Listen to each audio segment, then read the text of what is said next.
back to Split Decision. This week on episode 33, we're going to recap UFC 298, Topuria's wild prediction. Then we're going to draft our top 5. And this week with the UFC back in Mexico City, we're going to do top 5 Mexican peoples. Next, we'll take a look at UFC Mexico City with Moreno versus Royval 2. And then we're going to do stakes and takes. We're going to give you our top bets ahead of this week's games and then settle up last week. But first, like and subscribe, and then head to splitdecisionpod.com where you're going to find all of our recent episodes of Split Decision, all of our top 5s, and all the blogs and other stuff we have. Again, that's splitdecisionpod.com. All right, let's go.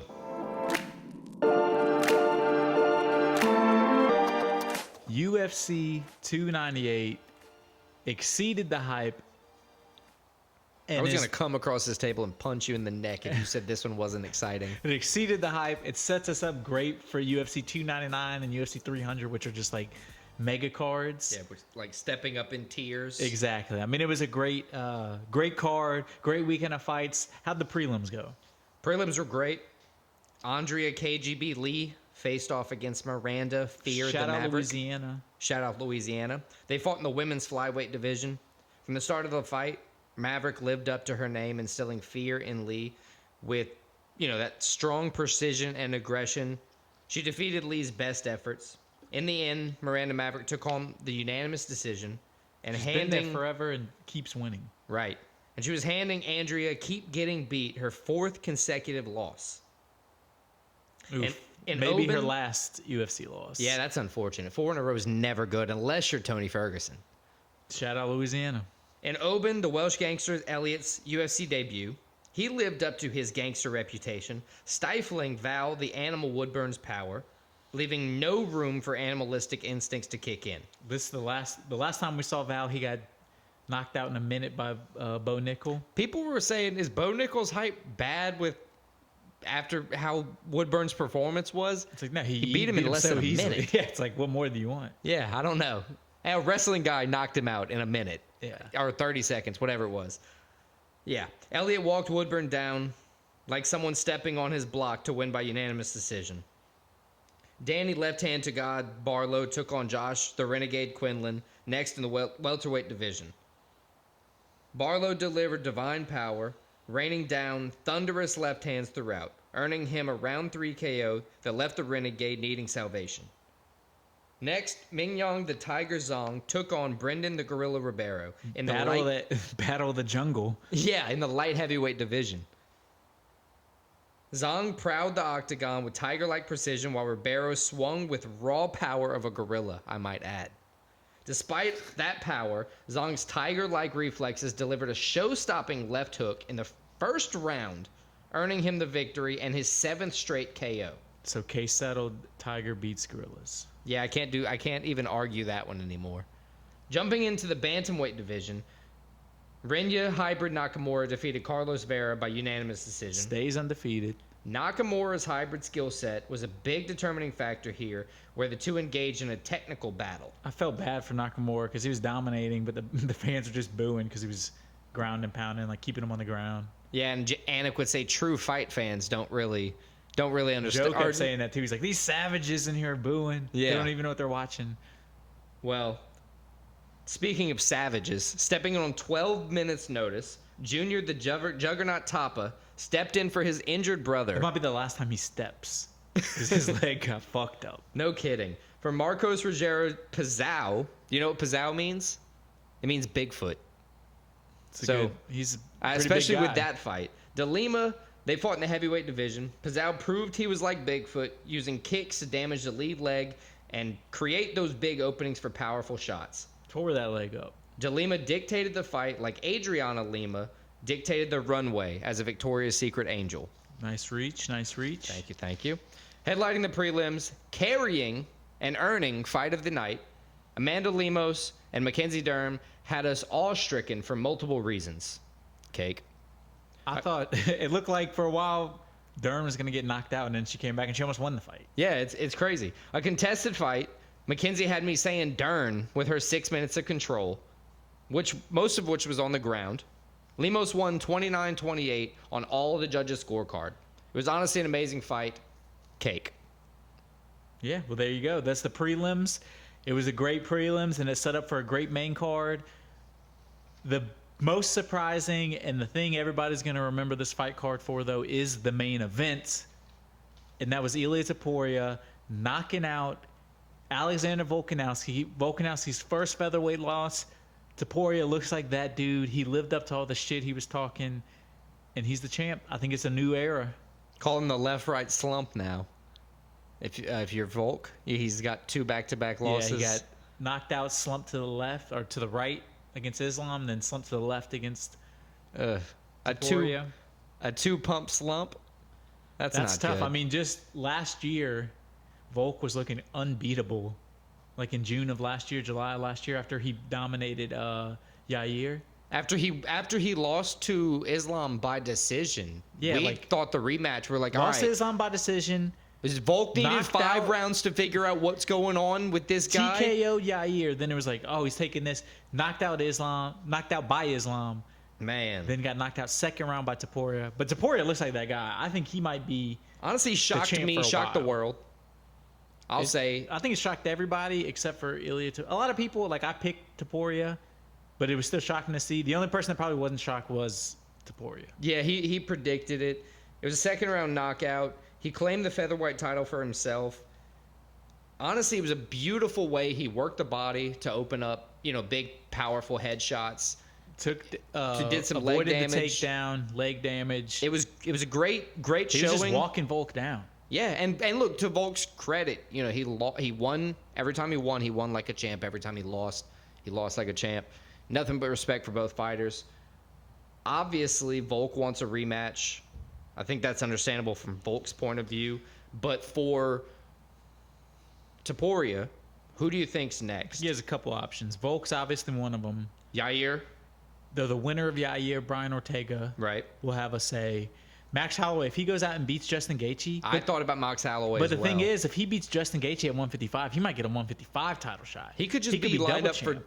2 title shots. Yeah, so I mean, there's options, and then there's Ivolev, I think is his name. Evloev, yeah, I was gonna say he's undefeated 7-0. Undefeated. He's kind of the guy that, although they brought up his name in the press conference, and Topuria said he needs to do more to get the. I would title argue shot. that kind of what I was saying, why I thought Volk was going to win. What had Topuria done Yeah, but up the to difference that is point? Topuria knocking dudes out and finishing fights. Yeah, that's true. That's true. I'll give you that. So he has some options and also He gets to a pick dark 'em at this horse. point. A dark horse, especially because of how one of these fights turned out on this card, is if Sean O'Malley beats Cheeto, he's talking about he wants to move up and fight him. And I think he might do that just to not have to fight Merab and keep hold of that belt a little bit longer. Yeah, he could, just to be aggravating. So I think there's some make Merab wait a little bit longer. There's some options for Ilya, though. Troll move. I mean, look, he's definitely the type to have a troll move up his belt for sure. Some options for Ilya, though, but I think this is a new era. I think he might be the champ for a while. It was a very impressive performance from him. So moving on from an exciting but short main event, and new, the whole thing, a bunch of title exchanges in the past few, main events. They say the longest tenured champ now, I think, is Leon Edwards. Yeah, like 2 or like 500 18 days, months. something Yeah. like that. Crazy. Co-main, Whitaker versus Costa. Another great fight. Proved the hype again. Proved the height. And shout out Costa, even though he lost this fight by unanimous decision. It It's been a shows while what since he's capable It's been a of. while since he's come out and like Showed put on a out? performance. Yeah, he Yeah. showed out. Because even against Rockhold, it was kind of, as we said, he lost. He ran out of gas. Right. It showed. This one was a great fight. I don't know how. How do you live through those hits? That head I don't know kick? how. Yeah, Whitaker lived through that head kick in the first round, I mean, the commentary was going crazy. They were like, "How is he standing?" and then Whitaker just came back and really just pieced him up the rest of the fight. Talk about like what you do as a skilled veteran. You fight through adversity. You make adjustments when you're knows how sitting to win down fights. for your Yeah. minute, and you figure out how to win the I think fight. that's the difference in the fight is Whitaker was able to adjust on the fly. Costa wasn't. Whitaker, I mean, this was like a microcosm of his career. He gets knocked down and he didn't literally get knocked down, but faces adversity and he comes back stronger. That's what he did in this fight. Right. Very impressive performance from Costa. Right. He won unanimous decision 29-28, 29-28, and 30-27. I got 3 options for fights Izzy, Strickland, Duplessis. I don't care which So, one. I don't think I he's would fighting- like any of them. I don't think he's fighting Izzy again. He's already lost twice to Izzy. Right. So but I think unless this Izzy has the 2024 belt. could be like the redemption year for Unless he Duplessis. has the or for not belt. Duplessis, for Whitaker. He could fight Duplessis. I think that would be a good fight. Strickland would be a good fight. I think Strickland's the way to go. But with his injury, he can't fight for 6 months minimum. Not injury, with his fight, because of how they just medical got beaten. suspension, yeah. Yeah, he got suspended for 6 months, so he's not cleared to fight until at least August. I would like to see him fight Strickland, and I think that would be a title eliminator. Winner gets a title shot because Strickland lost a close fight to Duplessis. Yeah, that would be a good one. I think Strickland makes the most sense for Whitaker next. All right, let's call it now. Duplessis will fight the winner of Strickland versus Whitaker for the belt. He might fight sooner than that, too. Let's do it. All right, what's the next one? Next one is Neil versus Gary. Ian Gary versus Jeff Neal. There we go. Ian Gary split decision win. This was probably the least entertaining fight. Definitely the main card, maybe the whole card. Ian Gary, though, you can't really hate on him. He went out there and did what he needed to do. It wasn't the most exciting fight. Very, very technical fight. He kind of just knew he had to avoid the knockout from Jeff Neal and just kind of piece him up and point him up, win by points. That was his game plan. And he went out and executed. So you can't really hate on him, but it just wasn't the most exciting fight. No, that's absolutely right. But I mean, he said kind of what it was in the post fight. If you know you're facing power, are you just gonna stand in front of it and get hit? Exactly. Like, you're gonna move out of the way, make decisions, stay at range, hit when you can, and get out of the way. Like, it's not about it. Well, I mean, it kind of is. It is sometimes about finishing your opponent, but Well, it's I think also he has- about being a smart fighter. He's a big enough name at this point. He's ranked in the top 10 where Yeah, you're just get the undefeated. wins. You're undefeated. You're putting your ranking on the line. You're putting all that on the line. You're not trying to go out there and just get slept in the first Yeah, round. just get the wins at this point. Because if you get Right. enough wins, you're going to get a title shot. I'm- So can't really hate on him, honestly. No, and he did fight. He fought the right fight for him. Fought smart. Right. He followed it up strong. On this fight, he had the Colby Covington call out, which I love that fight. good call out for him. Because it's almost like he even Opens the said, door for a huge amount of shit he talking. even said, like, Colby, he's like, this is the biggest money fight for Colby right now. And Yeah. it's the best way for him to get back in the title contention. So if Colby doesn't take this, that's on him. Right. He If just doesn't Colby- want to fight me. So if Colby doesn't take it, I think Kamaru Usman or Bilal. Ooh, I think, well, Bilal, no. I feel like Bilal's gotta Bilal's get- just willing to Bilal's fight getting a at this title point. shot. Is he, though? He's got to. Because they're not fighting at UFC 300. He has to get a title shot. Leon, who's Leon willing to fight? He said Leon's- he agreed to said- 4 people. Yeah, recently. you didn't see who it was? It was Bilal. Chimaev, somebody else too. I can't remember. There's another giant name. Right.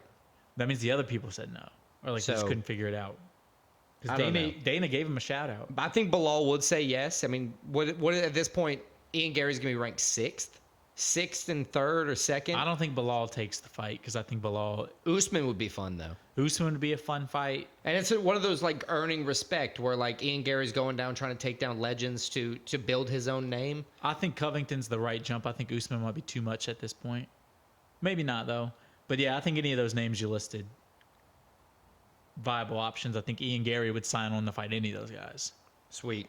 All right, next, Merab Dvalishvili took on Henry Cejudo. I would say retired Henry Cejudo. Yeah, I was about to say, I think we're finally gonna have a retired Henry Cejudo because he looked old. He looked good in the first round. He was pressuring hard. He just And didn't. then He couldn't that- keep it the whole time. The thing they say is Merab has weaponized his cardio. It is crazy. Where it's like he will not stop. He tires everybody out he fights. He had great movement, great range. He showed why he deserved his number 2 ranking. He out wrestled the Olympic gold medalist. Yeah. He literally picked him up and carried him across the cage That was pretty cool. while he was Go talking talk to to Zuck. Zuckerberg. Yeah. I mean, Merab, he's got to be I don't the have best any. 135 on the plane. I think he beats anybody at the 135 division right now. I He don't fights think him. there's any other decision for the next fight on this one. He has to have a title shot. Title shot for the winner of O'Malley Vera. Title shot, and I think That's it. He probably wins. I think he does what he just did. Unless Sean, somebody just sleeps him. They would, yeah. Because that's always a possibility. Cejudo got him. Right. So yeah, if you just if you don't knock him out in the first round, bomb. I feel like it's either knock him out in the first round or he's just gonna ragdoll you. But you've also seen O'Malley. You remember when he fought the zombie? O'Malley was just destroying that dude for 3 rounds straight. Now that dude's no longer in the UFC because he never fought well again. But to somebody to just walk through that much damage, that looks like what Merab would do in that fight. I agree. Merab's a beast. Ugh. I think even Dana White was like, yeah, he's the fucking man after this. I mean, it was just... He could have been the champ if he just didn't want to beat up his buddy. Exactly. Which, at this point, where it might work out for both of them, because Aljo's moving up to 145 in UFC 300. Yeah, that's true. And if Merab gets the belt after that, I think it worked out for both of them. Props to Merab, though. I think, no doubt, though, a title shot. Yeah, let's go to the main card opener. Main card opener, and this, Fluffy put his name on the map. Fluffy Hernandez chokes out Roman Kopylov. He reminded people why he's already in the top 15 middleweights. Exactly. And I think he said it after the fight. He says, put me on a fight night main event. And I think that performance he did, second round choke, it's a perfect example of what kind of like a UFC vet, who knows what's going on, who knows how to fight. He already said he wants to take it seriously and go on his own little title run. I mean, at this point, yes. That's perfect. And this fight kind of played out like we said. It was a guy that's a very, very good striker versus a guy that has adequate striking. But the guy with adequate striking had crazy ground game. And the crazy ground game won. Right. Hernandez got him down, got the choke out. I mean, Fluffy, this was one of the best performances. He took some shots. He proved he was tough. But he was determined to get the takedown. But he was determined. He got the takedown. And once he got the takedowns... He really showed where Roman Kopylov's game suffered. Where, if it was a stand-up fight, I believe Roman Kopylov would have probably either won by knockout or won by decision. Hernandez was forcibly getting him to the ground. He was not taking no for an answer. I'm getting you to the ground, and once I get you to the ground, I'm going to expose the weakest part of your game. Who does he fight next? He didn't have a call-out. I was thinking... I think he just moves up in the rankings. Moves up in the rankings. Maybe he fights Roman Dolidze, Chris Curtis. Chris Curtis, I think, would be a good one. Ikram Aliskerov. Those are 2 knockout guys. Just to, force him to strike a little bit more, see what happens. But I don't know.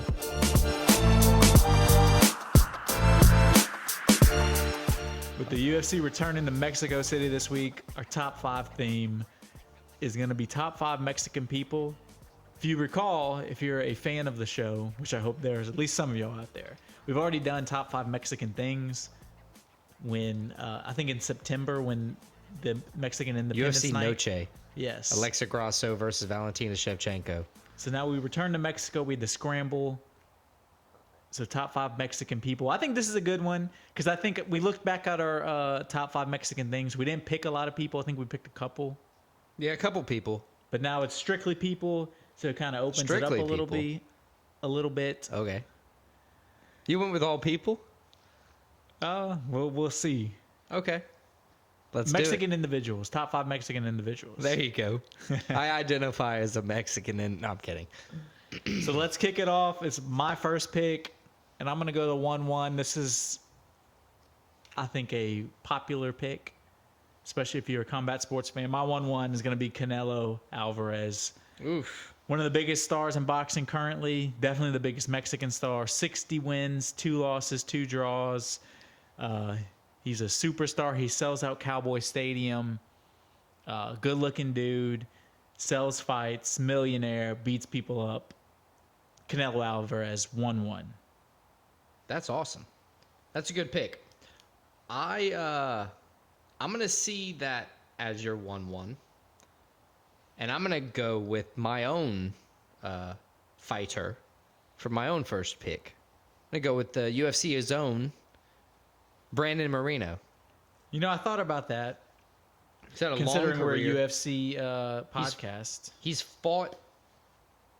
he's been in the UFC. He's been kicked out of the UFC. He's fought through a lot of adversity to get back, become the champion. Most of it against Davis and Figueiredo. Fought for most of his professional career against one person, going into his second long-standing feud, apparently, with a second person. His third, because he's fought Pantoja a couple times. Oh, that's true. I forgot about that. So he's a man with many grudges, but a Mexico best. He's the assassin baby, Brandon Moreno. It's a good pick. I just went with Canelo over him just because Canelo's He holds popular. more Mexico pride. Like Yeah. Mexico as a country holds him up. Boxing is huge. I give you that. But And that is a good pick, so I can't hate on the Brandon Moreno. now, my second pick, just to take things off the list, not just to, but one of those things that almost would take my first pick overall. I just decided to go with Moreno first. It's the advantage of having one, too. Your first and second. You're right. Alexa Grasso. Okay, so you're going double UFC. at the Double start. UFC best to knock off, really the three of the greatest fighters from Mexico. I had her on my list. Alexa Grasso with her deep, dark eyes. Stare down anybody, make me shiver in my boots. 16-3-1. She took the belt from Valentina Shevchenko. They had a draw last bout. Yeah, she beat. Great fighter. I love Alexa Grasso. Yeah, Alexa Grasso, number 2. What you got for your third? My second. Or second, sorry, third. My second one. I'm gonna go a different route than you. I'm getting away from the athletes. Musician, one of the best guitarists of all time. An icon in terms of like 60s, 70s music. I'm going Carlos Santana, number 2. As soon as you said musician, I started writing it because I could tell which one you were going to go I don't know a with. single person that knows of Santana that doesn't like Santana. He has some banger songs, kills on the guitar. He played at Woodstock. He went from Woodstock all the way through, and he was still making songs into the 2000s. A long career. That's crazy. It really is. Everybody loves him. Carlos Santana, my second pick. So now I'm going my third pick. Yes, sir. I like Carlos Santana as a pick. I do too. That's a good pick. It was on my list. I'm kind of upset I didn't get him, but it's how it works. My third pick. This is where it gets hard. Well, I say that every week. It's where This the is where it rubber gets meets hard. the road. So what am I going to go? Am I going to go like well-known? Is that what I'm going for? Iconic? I don't know. Is that what we're going for? I'm going to go well-known and iconic. My number 3 pick is going to be Dora the Explorer. Ooh. Everybody knows Dora. Everybody knows the Backpack song. Backpack. A whole generation of kids has grown up with Dora. They relate to Dora. They tried to make the creepy like 3D Dora. Yeah, that's a weird. She That looks like didn't she work. bites. Yeah. Go back to the cartoon. Dora the Explorer. Everybody knows her. Everybody loves her. She teaches kids Spanish. She's a good influence. Not on my list. How can you not love Dora? Well, many reasons. It's kind of annoying of a show, if you ask me. It's repetitive. But I'm not a 4-year-old kid, so I get it. I get it. It wasn't made for me. Dora the Explorer, my third pick. What's your third pick? That's a solid pick. That's a solid pick. I'm going to go, man. I'm going to go with Salma Hayek for my next pick. Ooh, I had her on my list. That's not a bad pick at all. Great actress. She's been in a bunch of movies. She's in, well, I don't want to say too much just in case you don't know about the most famous Mexican artist of all time. So she starred in that movie. She was in a bunch of good movies. She's an iconic, Mexican actress. She's great. Salma Hayek's the best. It's not a bad pick. I like Selma Hayek. All right. It's me again, right? You again, your fourth pick. Guess I should mark off Canelo Alvarez so I don't screw up. You ever watch Breaking Bad? I have watched Breaking Bad. Gustavo Fring. Is he Mexican? He is. I thought he was Chilean. I looked it up. Made sure to look it up. Mexican. I think the real guy's Chilean. Real guy's probably Chilean, but this guy, the fake show version, Gustavo Fring. I'm gonna have to do some research and come back to you next week. That's fine. That's fine. Call me out on That's it. a good pick though if he's Mexican. Gustavo Fring. Such a good Mexican. Good character. Even though he's kind of a villain. He's a great villain. He's a That guy plays great villains. Just great performance in a show. And he was cast to be a Mexican person. So there we go. At least they went to Mexico quite often. They did. So that was your fourth pick? That's my fourth pick. So So you got now 4 and 5. I got my fourth. My fourth is going to be my guest pick from my girlfriend, Clara. Whoop, whoop. Clara. She's European. She's big into soccer, so she picked maybe the most famous Mexican soccer player of all time. He played at Manchester United, Chicharito Javier Hernandez. Dude, I looked up all the soccer players because I was like, oh, okay, if I recognize any name, I'll put them on the list. I didn't recognize a single name, which doesn't say much because I recognize like 6 soccer players' names total. Javier Hernandez. Chicharito, that's what he goes by. Javier Hernandez, though. But Manchester United, he played in the around 2010 and like 2013, 14. He was one of probably the most famous Mexican footballer, likable guy, on a lot of ads, nice guy. Chicharito, my number 4 pick. Nice. So it's my number 5 pick. I got my last pick. I got a lot of directions I could go. A lot. Do I go another fictional? Do I go another real person? Depends, man. So my number 5 pick, I'm going to go fictional. Okay. I'm going Zorro, the mask. Ooh, Zorro's a good swordman. pick. He's actually indigenous Californian, which is Mexican. But his character protected the indigenous people. He's a man of the people. He's like a Hispanic Mexican Robin Hood. That's Zorro, awesome. he's iconic. Antonio Banderas made a great movie. Is he Mexican? I'm not sure. He's close. I looked up. Apparently, they're coming out with a new Zorro series. Gotta watch that. I think it's going to be cool. But I like Zorro as a pick. Zorro, my number 5 pick. All right. That leaves me, right? That leaves you in your number 5 pick. All right. I'm going to steal the number 5 pick.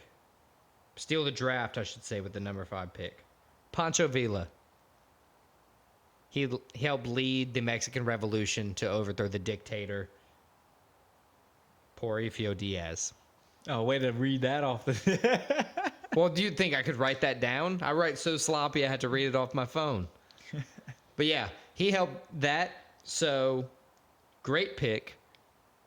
Helped secure Mexican independence. That's important. So, Pancho Villa, sorry. It's not bad. Did you have any good honorable mentions? I had Oscar de la Hoya. I had El Chapo on my list. Cain Velasquez.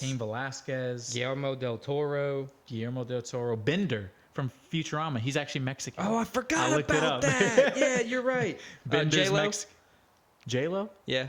Well, Is she she's Mexican? Mexican-American. Is she not Puerto Rican? I also looked it up. She said it said she was Mexican-American. Okay, I'm so. just making sure.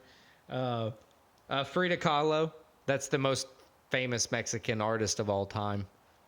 Didn't make the draft, unfortunately. But Salma Hayek did. The canceled Speedy Gonzalez. Speedy Machete. Machete. Danny Trejo. There you go. So Rico yeah, Rodriguez and Roberto Clemente. Well, he's not Mexican. Close. You're just naming Hispanic people. Yeah, well, it's a long list. All right, so let's recap our top 5 then before we get canceled. My number 1 was Canelo. Number 2, Carlos Santana. Number 3, Dora the Explorer. 4, Chicharito Javier Hernandez. And number 5 was Zorro. My number 1 was Brandon Moreno. 2, UFC great Lexa Grasso. Number 3, Salma Hayek. Number 4, Gustavo Fring.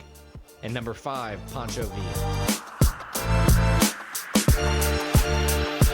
So we finally get a UFC fight night with a crowd, not in the Apex. And boy, do we get a crowd. UFC Mexico City this weekend. Anytime they go to Mexico, the crowds are crazy. Crazy. It's going to be Usually- packed for the prelims. Usually have good fights. They're loud. They're reactive. And, of course, the UFC filled the fight card with Mexican fighters. So they're going to be there. Good main card. I think we have 6 fights on the main card. Is that correct? Yep, 6 fights. And look, last year in Mexico, most Mexican fighters won. I just want to point that out now. I think 4 Mexican fighters on the main card won, 2 lost. Or 1 lost and 1 wasn't, neither one was Mexican. So just let's throw that out there. They kind of want the fighters to Something to win. keep in the back of your head. And let's start off with the first fight of the main card. We got Manuel El Loco Torres, That means crazy. the 14-2 Mexican fighter, taking on Chris, the problem Duncan. That means he's a problem. The 11-1 Scottish fighter. Both guys 2-0 in the UFC. The difference is Torres has finished both of his fights, both TKO KOs. Chris Duncan won both by decision.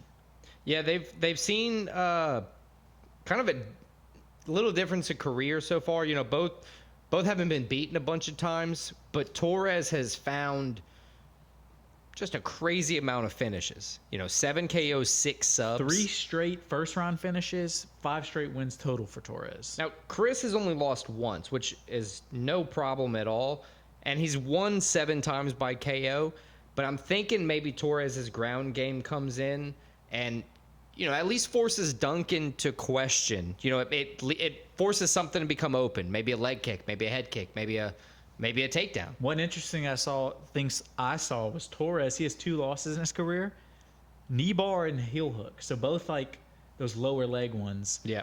I don't think Duncan's that big of a threat to do that to Torres, but maybe just something to keep in the back of your head.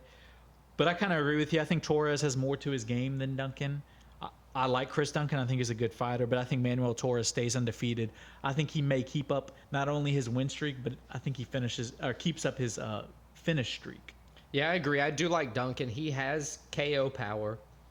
He's silenced, you know, or not silenced. He has had some success on the ground. He's had some decent ground game in his career, but he strikes more often. I think if he's poised, it could work, but when facing UFC talent, he's 2-0, but both by decision. You know, Torres has already proven to be a finisher. I think Torres wins, like you said, by finish, probably KO. So we both agree on that one. Now let's move to the only woman fight of the night. Women's strawweight, Yasmin Yaregi versus Sam Page Hughes. She's had, man. Yaregi's coming off of her first career loss, a 22nd KO. Denise Gomes, yeah, that was a crazy one. Just folded her. That's Denise Gomes, the one with the neck tattoo. Yeah, and she rushed her and then called her. That was a 22nd KO. She's 2-1 in the UFC. 10-1 overall. How's she going to respond to her first loss? It seems like they kind of gave her a little bit of a step down in competition, like kind of like, here, get this win. Because she's only 24 and she has a lot of promise. Right, yeah. Sam Hughes. Get her confidence back. No, they do want to build her confidence for sure, because she is definitely, or let me say not definitely, at this point with what she's shown, she's more of a prospect than Sam Hughes. Sam Hughes is 3-4 in the UFC. She's faced a lot of, you know, adversity. She is coming off of a win, though. She can win. She is tough. I think she's going to have to go crazy to beat Yasmin here. Do like Denise Gomes did. Rush her. Try to get the knockout quick. Or maybe, you know, try to sneak a takedown, catch her back, and just choke her out. I think Yaregi is going to be ready for it. I think she's going to respond well. I think the crowd's going to help her. Only 24 still. I think she bounces back. I think Yaregi, she might get the finish. She might finish Hughes. I agree. 7 KOs in Yaregi's career. Sam Page, she's been knocked out, man. Let's see it happen. She has been knocked out. I think Yaregi, you're right. I think Yaregi gets the knockout. Finish. So that's 2 for 2 that we agree on.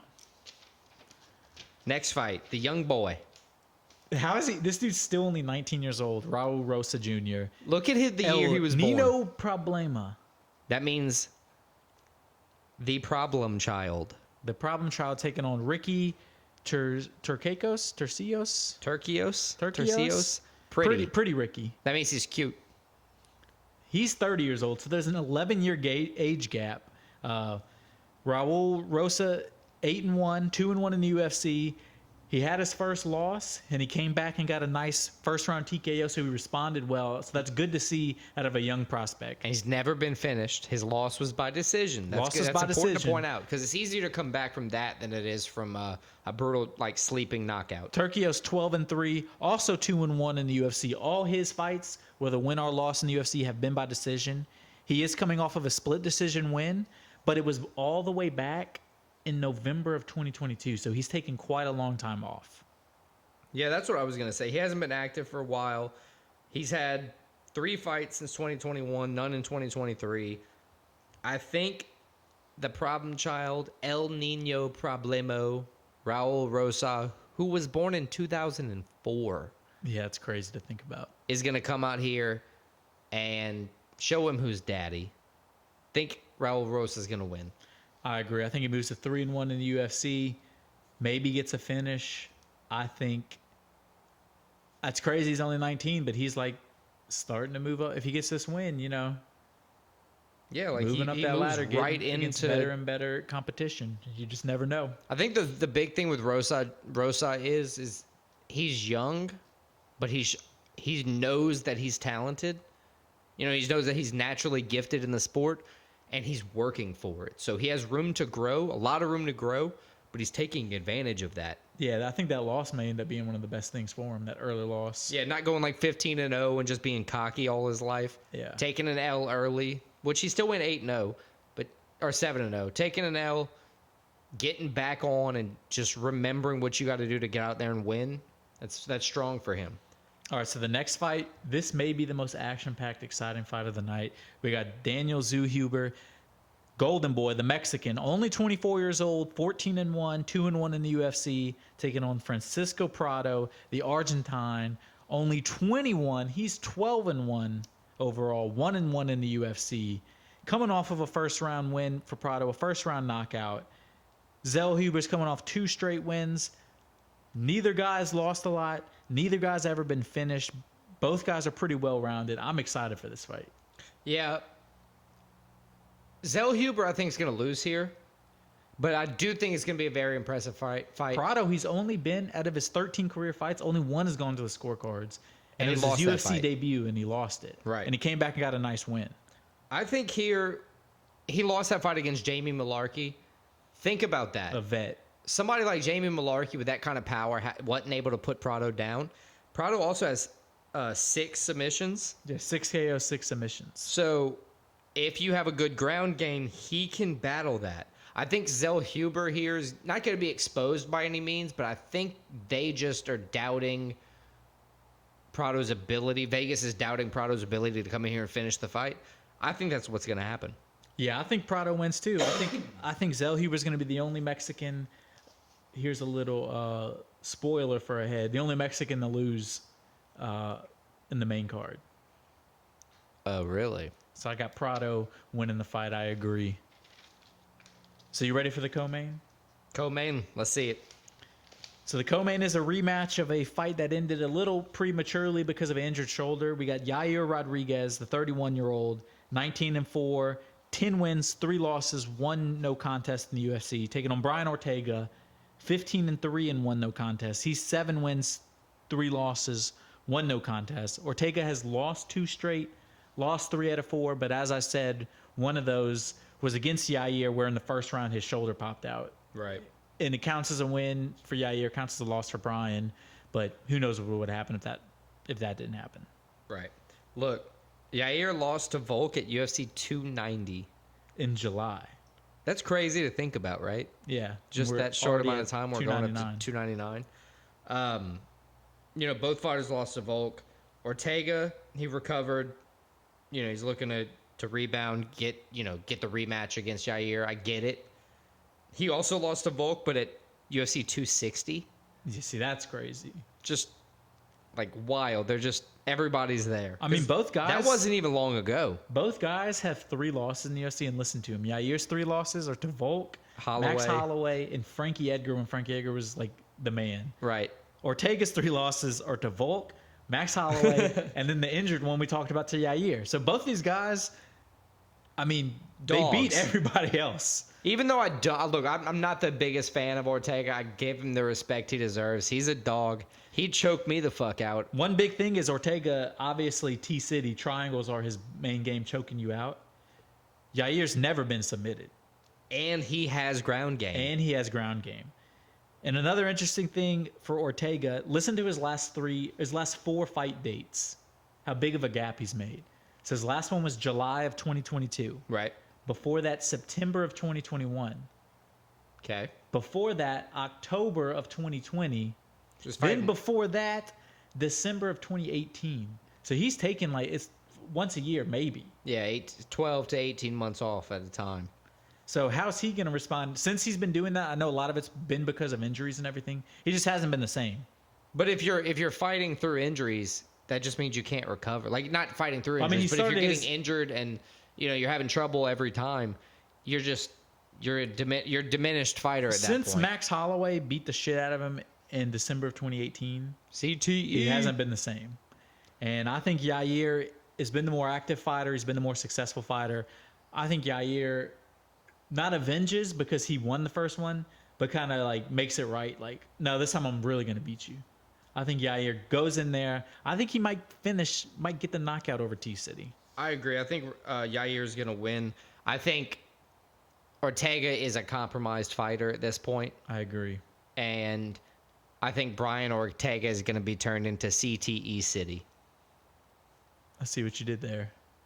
So all right, let's go to the main event. We got one fight left, the main event, as you said. Second fight on our next 4-year bender of fighting only the same guy. Yeah. Brandon Moreno versus Brandon Royval 2. This is going to be a good one. Moreno has a knack for, at least in the UFC, of really only fighting a couple people. Davidson Figueiredo 4 times, Pantoja 3. And they fought before in November 2020, right? Which was a first round TKO by Moreno over Royval. So I don't know why you would, accept this fight again if you're Moreno, but let's go. One thing about Moreno, though, he can win anyway. He can submit you. As we said, he knocked Royval out. He can knock you out. He can beat you by scorecard. The only way you can beat him is by decision. He does not get finished. He's fought some killers in the UFC. Nobody can finish him. And he just stands up. Somehow his legs just work. I agree. He's got great ground game. He's got a few KOs. He's, like you said, only lost by decision. And both guys' last fight is a title fight loss to Pantoja. Royval in December, Moreno in July. I got to say Moreno wins here, man. So, yeah, I mean, Royval has crazy cardio. He's 5-3 in the UFC. 2 losses to Pantoja, 1 to Moreno. I think he's about to move to 5-4 with 2 losses to 2 guys. I think Moreno, I agree with you. Isn't that crazy? That is crazy. I mean, this division, this 125 division, I guess there's just nobody else. There's like 6 of them, and they all contends. just fight each. They're all killers, Yeah. but they all just fight each other. But I agree with you. I think Moreno wins. Talk about weeding out the I think Moreno chumps. is one of those guys, like, he loses and you're like, oh, his career is going to fall off. And, like, he just won't go anywhere. Yeah, he'll be like number 7 in the division forever. I'm not going to be surprised if, like, within the year Moreno fights Pantoja again. Or, just hear me out. Brandon Moreno versus Brandon Royval 3. If Royval wins this in fight, like October. No, I'm saying even if Moreno goes 2-0, like in October, if Moreno wins by decision, he's gonna be like, no, I have to be respectful and beat him by submission as well. So one last thing before we end this preview. Is this the first time we've ever agreed on every single fight? It's close. I don't know if it's good or bad, but I guess we'll see.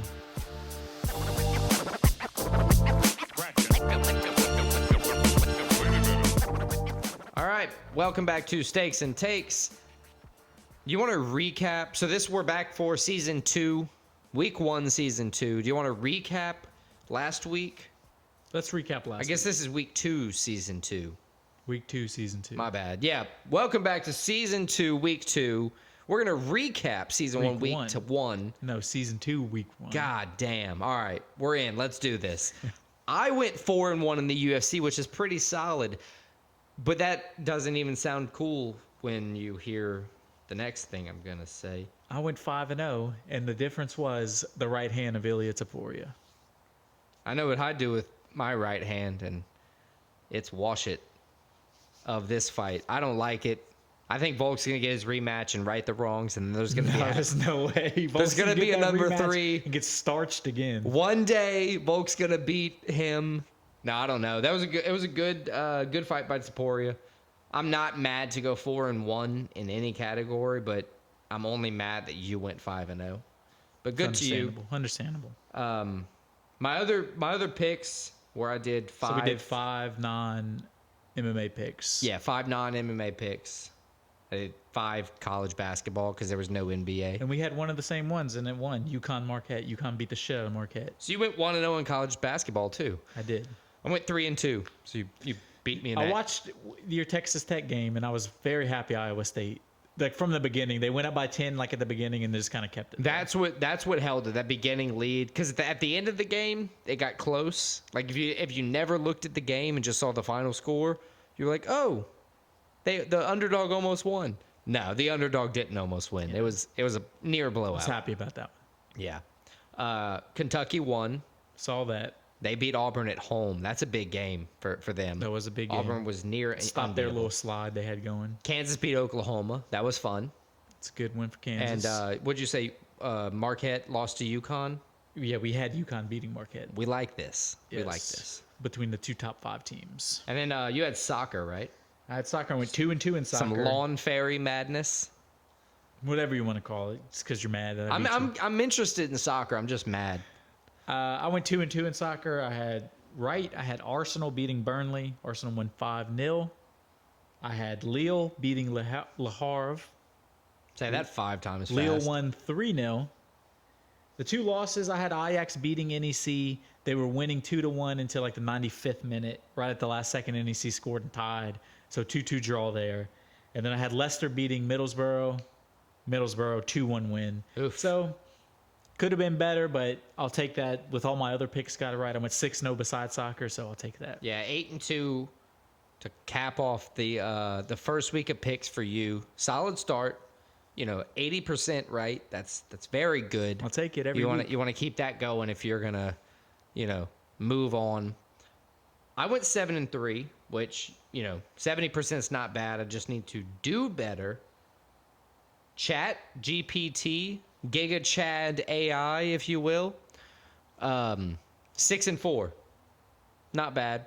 I had him pick 2 college basketball and 2 soccer. Got the Arsenal right. Got the Lily right. Lille. Sorry. It said it right. I didn't. It's all good. Got Texas Tech wrong. Got Volk wrong. It did some things good. It did some things bad. 60% for it. 70% for me. 80% for you. Christian leading week 1 in picks. All right, let's get to bets. Fuck, I went 3-2. God damn it. I went 4-1 in bets. I had 3 MMA, 2 soccer. And this season, to make it to where we can't tie, we're adding units. So we got that figured out as well. I got 3 MMA as well. My MMA ones, I had Whitaker moneyline -225, Gary moneyline -235, Marab moneyline -195. Obviously, they all hit. Nice. I had Ian Gary as well. I had Robert Whitaker as well. I had Volk on there, and I lost that whole bet. So, there you go. I also had 2 of my college basketballs were on there. Kansas beat Oklahoma, and then Texas Tech lost to Iowa State. Yeah, I went 1-1 in soccer. Arsenal moneyline -300. Ajax with 1. Ajax moneyline -245. That was my 1 loss. Nice. So we placed 10 units. Did you get all of your 10 units back at least? Yes, I was positive on mine. Nice. What'd you go? So I think we calculated them different. So you calculated both. So tell me what I got. All right. So I got you at plus 2.06 units on the week. Okay. And I got plus 194 for myself. I'll take it. So you beat me in literally every category this week, which is very upsetting. Well, let's wrap up week 1 of season 2. Let's go to season 2, week 2, and talk about the picks for Pick Our Own Picks. The ones we're bringing to our table. We got 6 fights for UFC Mexico, so we're only bringing 4 this week. Give us 10 total. And then we got our 5 normal bets with our 10-unit spread, however. So what you got for what types of picks you got this week? Well, you know how I've been rolling. I got 4 soccer bets, all 4 soccer bets, each in a different league. Okay. And yeah, it seems like you've kind of found your home. I don't really know what you meant by each in a different league, so I'll just let you explain that once we get to that point. I went with 2 basketball. I'm betting on spring training. Spring And training baseball? Baseball. MLB. Second game That's like of the betting season. on like which ant's going to win a race. You just have no idea. Well, it's about the odds, buddy. I'm going to put a unit or two on it. We'll see how it goes. And you're not going to be mad about the bet. It's, it's our fan favorite. And we got the Heat beating the Pelicans for my, I'm sorry, NBA. I didn't mean to reveal that one. Yeah. Whoops. So let's start off with NBA. What you got there? I got the Heat beating the Pelicans because historically, anytime I bet on like a Pelicans or Zion thing, I know like sometimes I'll get a Pelican bet right, but anytime I bet on a player bet, I get shafted on it because I live in Louisiana. So I'm going with the Heat beating the Pelicans at home. Why don't you give me, since I have all four of mine in soccer, you give me your 4 bets. We just go I'll four perfect. Yes. All right. Spring training, I got the Braves beating the Rays. I think they're going to come right out of last season playing in great form, even though nobody's going to be really playing that much. I think the Braves are going to beat the Rays on Friday. I like it. Okay. And then I got 2 basketball for college. I'm going to go stick with the Kentucky, but I'm going to say they're going to Alabama and they're going to beat Alabama. Ooh, that'd be a big win for them. And then I think Houston is going to beat Baylor. That's a ranked on ranked matchup. Well, actually, both of those games are ranked on ranked matchups. But I think with Houston's do their top 10 or top 20 in 3-point percentage, free throw percentage, points per game, assists. They're littering the top 10 categories, top 20 categories on stats. I think they're going to beat Baylor. I like all those picks, honestly. All right, what you got for yours? So, as I said, I'm going all 4 soccer, all 4 different leagues. So, let's take a trip around Europe. Okay. We're going to start in London. Are you paying? London, England, the Premier League. I've been doing it every week. I have Arsenal versus Newcastle. Arsenal's been riding high. Newcastle did beat them in November, but I think Arsenal's turned a corner. They got the momentum. I got Arsenal winning that matchup against Newcastle. In the last 3 games, Arsenal scored 14 goals. Yeah, they've been on fire. That's a weird number to hear for a soccer game. It is. Is it soccer football or football soccer? I mean, it's football. Okay. So we go from London. We're going to go to Germany, more specifically Munich. Bayern Munich taking on RB Leipzig. Bayern's been kind of on a slide lately. Excuse me? Second place, not what they're used to. They've won the league 11 straight years. These 2 teams drew in September. I think Bayern Munich, I think they stopped their slide. I think they come back with a win. So I got Bayern beating Leipzig. So then we go from Munich, Germany. We go to Milan, Italy. We got AC Milan taking on Atalanta. AC Milan 3rd place, Atalanta 4th place. Atalanta's won 5 straight, so they've been on fire. Milan coming off of a loss. Won 3 straight before that. I think Milan's a more talented team. I think they avenged 2 losses from earlier this year against Atalanta. I got Milan winning that at home. And then finally, we're going to go to the City of Love. We're going to end it in... We go to Paris. Paris, France. We got PSG, the 1st place team in France. Winners of 5 straight taking on Stade Rennais. I believe that's how you say it. It's probably not how you say it. 7th place in League I respect your attempt. Ligue 1. PSG won in October 3-1 against when they played earlier this season. PSG's been winning. They won in the Champions League this week. I got PSG getting the win. I just trust it because I haven't seen a game. What's the odds for any of those? So PSG is -200. Arsenal is -260. AC Milan +137. Oh, nice. And Bayern is -145. Nice. You got any bets this week? I do have bets this week. Do you have bets this week? I got a couple. Okay. Well, as I did last week, I'm spreading out my units. So each of these is going to be 2 units. So 5 bets, 2 units each. It's a very smart conservative play. I got 3 MMA and I got 2 soccer. What about you? I got 2 MMA, 1 MLB, 1 basketball, and 1 college basketball. Spreading it out, huh? Spreading it thin. So my MMA, my 3 MMAs, I got Brandon Moreno moneyline -260, as I said, 2 units. Yair Rodriguez moneyline -180, 2 units. And I got Francisco Prado plus 225 money line, 2 units.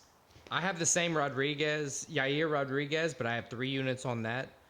I have El Nino Problemo, Raul Rosas Jr. I put 3 units on that as well at minus 270.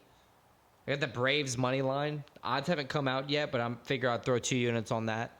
And I'll update the odds on the website as soon as it pops. Got the Heat money line over the Pelicans. Again, odds haven't come out yet because it's a weekend game and they got to play like a Wednesday, Thursday before then. And then Kentucky over Alabama money line as well. 1 unit on that bet, 1 unit on the Heat, 2 units on the Braves. 10 units total. Okay. Going 5-0 this week. Let's do it. My 2 other bets, there were 2 soccer bets, 2 units each again. AC Milan money line plus 132, and I got the PSG minus 200 money line. All right. So those are my 5 bets. Let's see if we can have another week like we did last week. For you, maybe. I'm trying to have a better week. Yeah, but 3 and 2 is only 60%. So if you just run that out the whole time, you're going to end up with the exact same thing I did last season. Yeah. I don't want that. I want to do better. I'm going to do more research. I'm going to be better this season. Well, check us out next week when we find out if we did better. We're also going to do the recap of UFC Mexico City, and we're going to look ahead to UFC Vegas 87 Rosenstrike Gazev. Yeah, Gaziev. Shamil Gaziev. That's a big heavyweight matchup. That's going to be probably a quick fight if I had to imagine. So, yeah, check us out.